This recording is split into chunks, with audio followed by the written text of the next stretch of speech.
Yes, people, you don't know from you hear the voice. Zane alongside the people's favorite. Blessed Sunday, everyone. Yeah, man, it's JRP. Yo, JRP. The midweek fixtures, yeah, boy. I tell you, Entertaining stuff. I didn't expect them to be so hot. Yes, man, very hot. So, Hot like the summer coming up.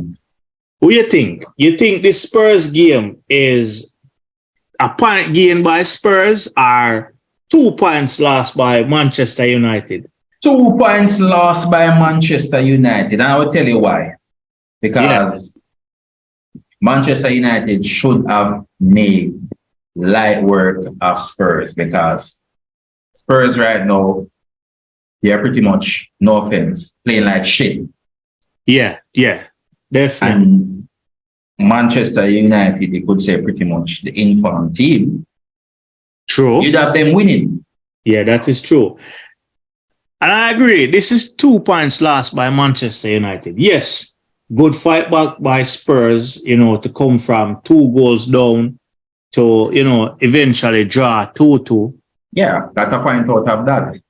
But when you have a team like Manchester United that's high flying, they're up 2 goals by halftime. Yeah, you don't expect smooth sailing. Yeah, you don't expect them to then throw away the lead and basically fling on for a draw. Yeah, and the show all started with Pedro scoring that goal in the 56th minute. Yeah, Pedro Porro. And then what you call it, the robbing of the Batman and Robin duo. Yeah, man, dynamic duo. Score a goal. And like I said, perfectly, because it was Kane with the assist.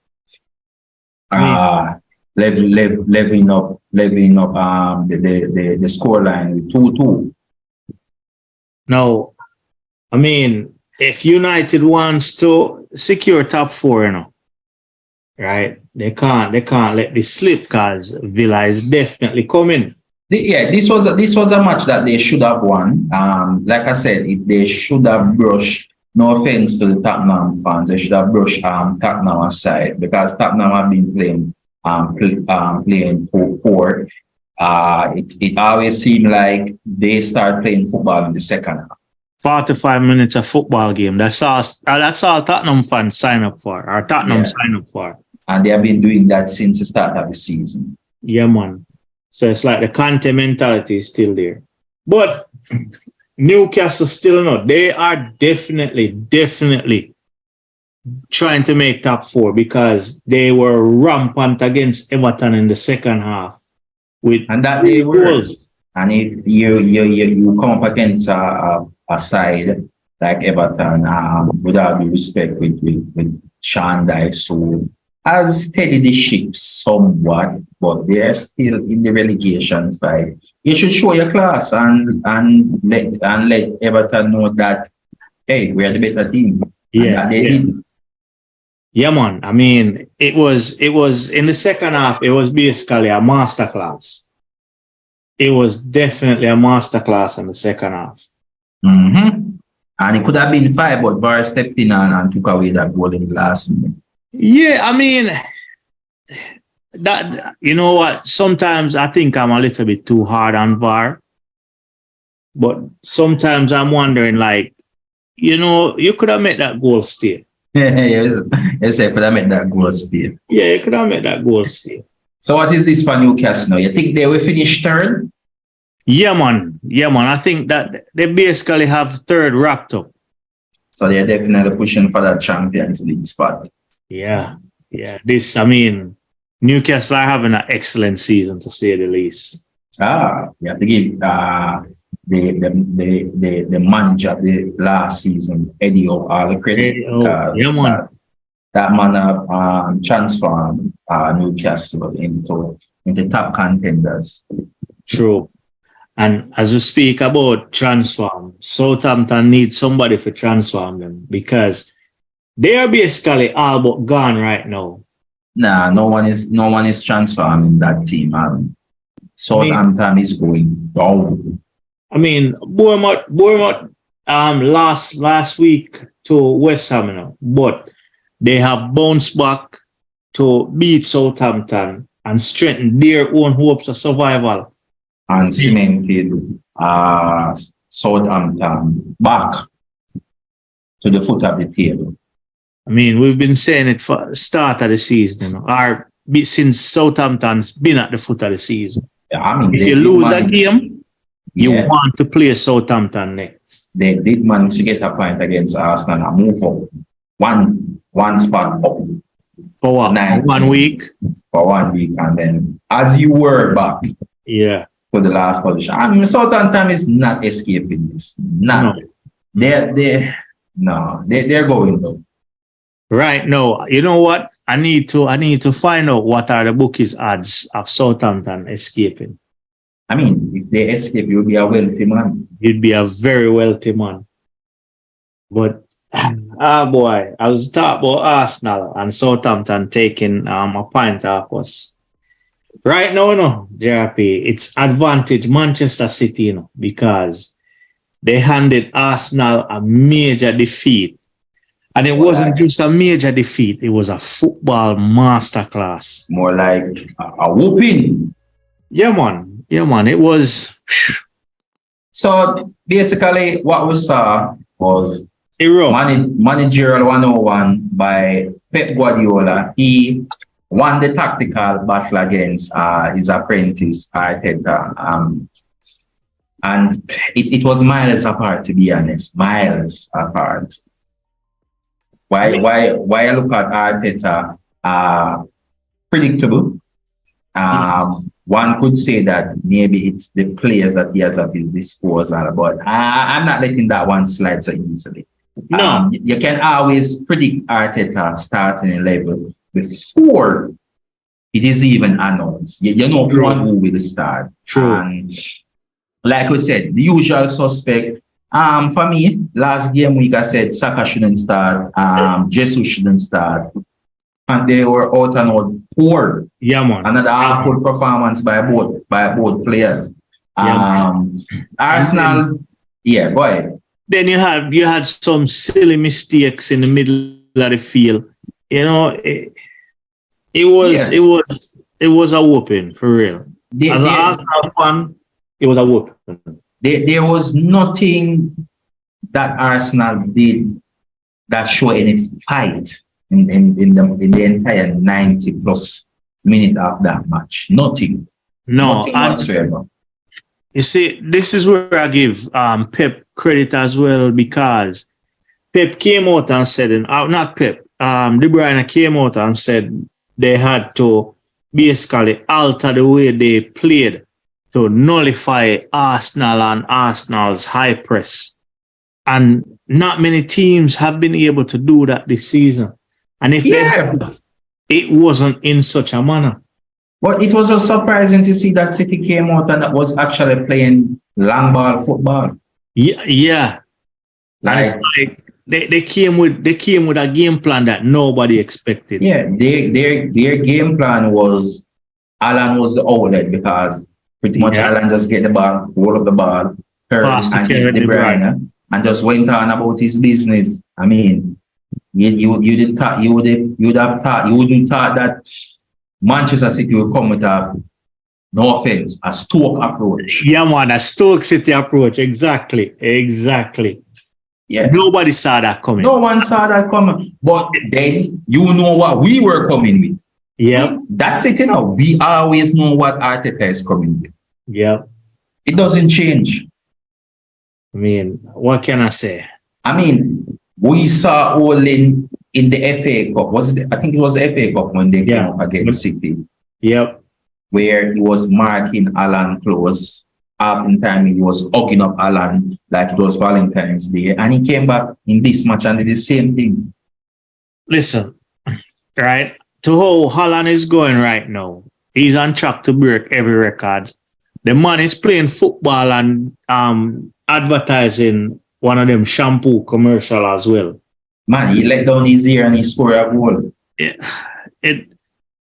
All I know is this City team, the ball is in their court right now, and we can only hope certain teams do us a favor. Fulham and the West Ham United. When we look at the papers, we are saying, all right, possible Fulham because they're trying to, you could say, strengthen their European Europe's. I don't know, Fulham is not an easy side to roll out. Right. But the way that City is moving at the moment, they're moving like the great white shark, and they smell blood. They smell blood, yeah, man. They smell blood. The way Arsenal is moving right now, you could call Arsenal a turtle because they're pretty much back in their shell. That's a perfect example right there. Perfect example. I don't know what Arteta will do to get this team going, because Chelsea is coming to visit, and let me tell you from now, Zane, I won't be surprised for Chelsea to turn up and play their best game of the season at the Emirates. Yeah. I mean, Frank Lampard will definitely want to do that. So yeah, and Arsenal will let them do it. Yeah, but at the same time, I wouldn't be surprised if Chelsea continues being Chelsea. Yeah, Chelsea will continue being Chelsea. That I can say. But we're going to make this match so hard that Chelsea might get a goal and it might be a close encounter. That's what I'm saying. I hope not. People, when you hear this, just let us know what you think will happen. You think Arsenal will let them in? But we were humble and we deserve it. Because we can't play that way and don't expect to be to get a spanking. And Pep Guardiola took out his belt and remind Arteta who is boss.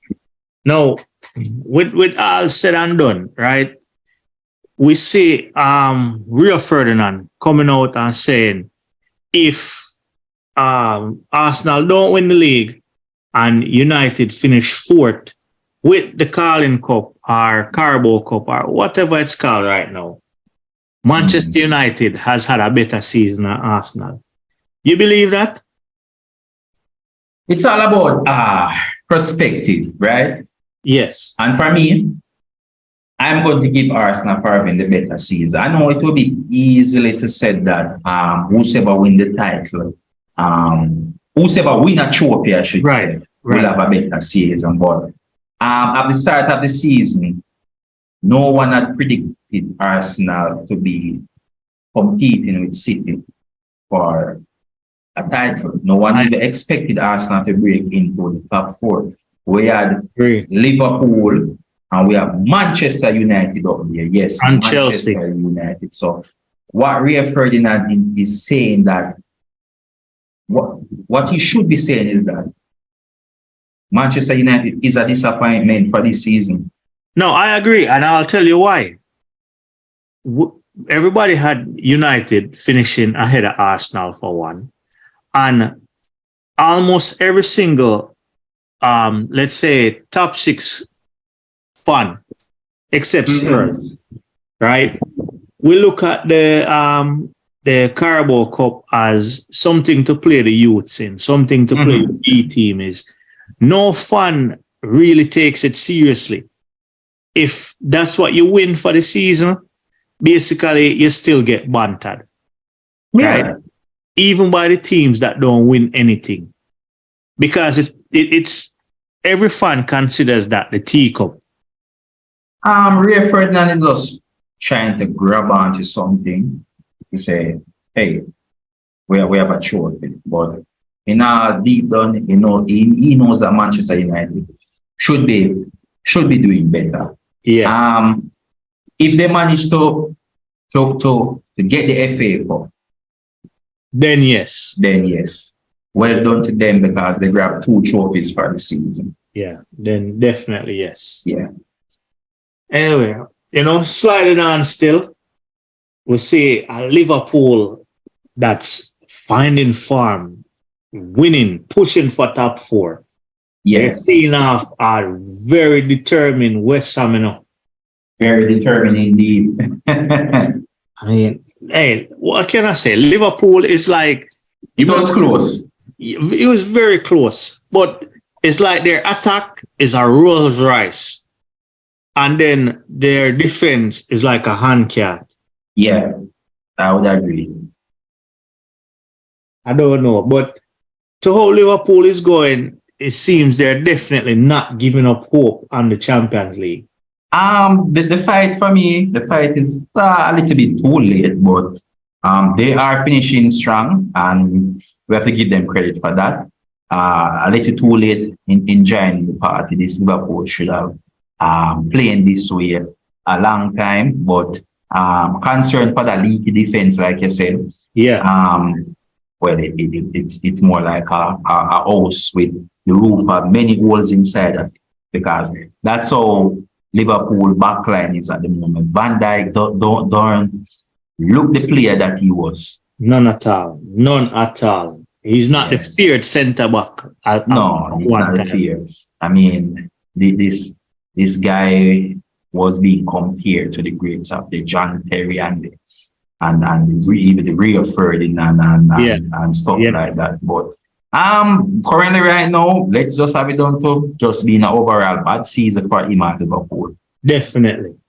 No, you know who's having an overall bad season? Chelsea and every single manager that they hire. Because Chelsea is still winless under Frank Lampard. You know? We don't know what's going on with Chelsea and their manager, because no manager apparently seemed to be getting it. None. I mean, Potter was there and he wasn't winning. They got rid of Potter and bring in Frank Lampard. And this Brentford game is what? I think 5 or 6, and they still haven't won. Yeah. We know Brentford is a good team. I mean, better at home, but overall a good team. Yeah, a good team. A solid team this season. I didn't expect them to go to Stamford Bridge and win 2-0 and a comfortable 2-0 like that. I mean, everyone can go to Stamford Bridge and get a point. But my concern is that Arsenal have a habit for letting first timers do something. So true. I don't want to see Lampard getting that first win against Arsenal. Imagine. Neither do I. But hey, what's crazy with this, you know, is Brentford basically had one shot at target and scored. The other goal was an own goal, but from their one shot at target, they so Tony didn't score. Which is the strangest thing of the game. Yeah, I've seen a stats by what's their name? Upper Stats. I hope I get that correct. And they show 20 goals since the start of the season. The man goal trend is like binary. It's like 0 goal in this match, then 1, 0, 1, 0, 1, 0, 1. It's like a binary code. Man, that was funny. I still think that we need to go after Tony. Yeah. You think he's a striker that we should buy? Yeah, man, I think so. You know, and I'll tell you why. Why? He basically has the same kind of movement as Jesus. Mm-hmm. Right? He has the speed and thing, physical as Jesus. The only difference is you can go long to Tony. And he will hold up that. And he'll hold up the play. And he's at the right age at 27 as well. Yeah, man. But the question. Yeah, man, I know the question. The ban. The ban. Ban. Yeah, we don't know when that will come or how that will be. Yes. Because like you rightfully said in Aziel, I believe many teams, I could say many top teams right now, looking at Tony and saying, this is a player that would want in our squad. Yeah. The band is looming over his head. Because, again, Tony seemed to like self-destruct, shut himself in his foot again. Yeah, man. Because when it was coming on to World Cup, he was scoring. But when it was coming down to the nitty-gritty, he went on this streak of just not scoring. Yeah, he stopped. And they picked Callum Wilson over him. And now you could say he's in a damn good form, because even though if he's scoring 0-1, 0-1, 0-1, he's still scoring. He's still into double scoring. figures. Yeah, man, you have to give him props for that. And now this is the opportunity where he could actually play for a bigger side in England. And you know what? If you add up all of them ones together, Tony probably has more goals than Chelsea. Definitely. Definitely. But again, with the ban looming over his head, and if he gets that ban, and it's a long-term ban, Yeah, nobody will see Tony turn his career back around at age 27. Yeah, nobody's gonna want to touch him if that ban is a long ban. Yeah. Let's keep our finger crossed, but like I said, food for thought. It is not a bad option because we need an next striker, especially the fact that we're going to be champions of the league. Exactly. But the surprise of the midweek still is the fact that Nottingham Forest turned up and beat Brighton. Yeah, we didn't expect that one. I mean, we thought Brighton would have won this one easily. I mean, yes, Nottingham Forest, they are good at home, and when you're trying to survive relegation, you get like a superhuman strength. And that they got that superhuman strength. Yeah, I mean, this is the biggest surprise of the game. Yeah, that is the shock of the game. We Brighton have been playing some marvelous football, and truth be told, we are predicted Brighton winning this one, even though Nottingham Forest is good at it. Yeah, we still think Brighton would be too strong for them. Yeah, that is the beauty of the English Premier League. Brighton fighting for their life, and they were showing this in past games that they're just going out there to win. They're not going out there to sit back and hope that something happen or try and get a point. Play for a point. No, the best way out of this problem is to win. And if they manage to escape it, it will be good on them. They can regroup. They have an influx of new players. I don't think those players are fully gel as yet. And they have a lot of injuries, They have a whole lot of injuries as well. So yeah, they have a shit. I think they have up to like 8 players out. I know Chris Wood is out. He was one of the new signing as well, and that's a big miss. Yes. So one more season in the Premier League would definitely do them well. And we'd love to see these influx of players that they bought shine, because we're all here for the entertainment. Exactly. Now we talk about when you're at the foot of the table, a draw not doing any good for you. Leeds and Leicester, they're still in trouble because they took a share of the spoils with a 1-1 draw. And that didn't do good for any of them. No, they didn't do good for any of them.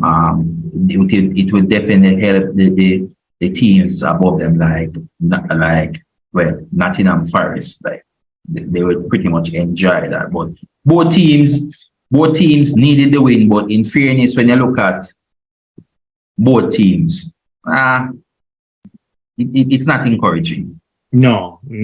It is not. No, I wouldn't be surprised if, pretty soon they're gone as well. So I guess you can say share up the spoils somewhat. Yeah, man. But a team that is definitely pushing all out is Villa, right? Villa is, I think they're undefeated in 10. Yeah. They're undefeated in 10 games right now. I'm just going to go out and say that I believe Emery is the manager of the season. I mean, his name definitely has to be in the hat. Yeah, because when he took charge, Villa was what? Down in the bottom 3? Yeah, they were down in the bottom 3 fighting for their life. And now they're pushing for Champions League. And what is surprising with this Aston Villa team, we know of the defense, because Emirates side, we don't mention defense in Emirates side. No, their team is straight shootout. This is the man that said he rather win 4-3 than 1-0. And ironically enough, he won 1-0. Yeah. I mean, what can I say? Emery has evolved, and he's made this Aston Villa team evolve as well. And even if they don't get a spot in any of the Europe, because the only spot will be open is the Conference League, because looking at it, they're far from the European. At the start of the next season, we can just hope with new players coming in, that this Aston Villa will cause more damage. I hope the likes of Leon Deal will join the party as well. Yeah, I mean, I have some friends that are Villa fans, and trust me, they are over the moon with the fact that they're looking at Europe next year. Yeah, on Champions League, but they're any Europe. It's a step in the right direction. Definitely. I know what? I have to give Ashley Young credit. I mean, this is a 37-year-old playing at right back. We all know that this man, glory days, is far gone. Yeah, man. He's around there doing his job. I think he's 3 weeks or 2 weeks from 38. So fair play to Ashley Young. And he went up to something like 85 minutes in this match. Mm-hmm. Fair play to Ashley Young. Not many teams in the English Premier League have a player of that age around the back. Probably up top. No, remember now. This isn't Al Nazir or the French league. The French league. But yeah, Ashley Young, you could probably say he's aging like fine wine. Yeah, man. Mm-hmm. And he deserves all the success that come along with Villa. Definitely. A spot in Europe would definitely be a good reward for him personally. Yeah. Now, the last game still. You think Wolves are safe after they beat Crystal Palace? You think this is it? They can't get relegated no more? Yeah. Yeah, I think Wolves should avoid the job. It depends on what they do with the remainder of games. Yeah. Will they go into the vacation mode, or will they continue to try and fight? And that is the problem, you don't want to go to the beach too early. Yeah, because this Wolf is a team that look like from they got the job done, they will just take the foot off the gas pedal and just try and cruise it out. Yeah, start plan vacations and stuff. Yeah. But and we didn't expect I didn't expect them to beat Newcastle. No, definitely not. But they did not. That they did, and that's a surprise of the English Premier League. I mean, a well-deserved 3 points. I mean, just hopefully that they can finish strong for the remainder of games. Yeah, man. I mean, look, since Rice come back, Palace has been, playing really well. Yes, they are. Wolves have been hovering around the bottom half of the table, above relegation. So I more likely saw this one being a Palace win. But for Wolves to turn up and beat Palace, it just shows you that every game when it comes to the end of the season is vital. Important. Yeah, it's very important, Yeah. And big up Neves for being on the score sheet. But, people, back again by this weekend. So a hectic week. It's a hectic week, I tell you. A very hectic week. The games are coming thick and fast. And by this weekend finish, there's another round of midweek matches again. Yep. Hopefully someone can do us a favor against City. Maybe to beat Chelsea. You never know. Right? You never know. But people, you don't know like usual, just mash up the like button, Mash it up, we say. Mash it up, man. Yeah. Share it with your friends. Well, we say, JRP, help we grow, because the algorithm gods are not your friends, Yes, man. Peeps, we have been doing some great things, and thanks for the support, man. We see the support coming in terms of viewership, in terms of like, but coming. Comment on everything. Comment on all of the platforms, you know, and share it with your friends, like Zion said. Yeah, man. Like, you know, if there's something that was said about your team that you don't like, don't hold it to yourself, man. Let's have a conversation about it. Yes, man. Be brave. Yeah. Don't hold no bad feelings. But JRP, like we always tell the people, you know, walk good. And good people follow you. Yeah, we're out.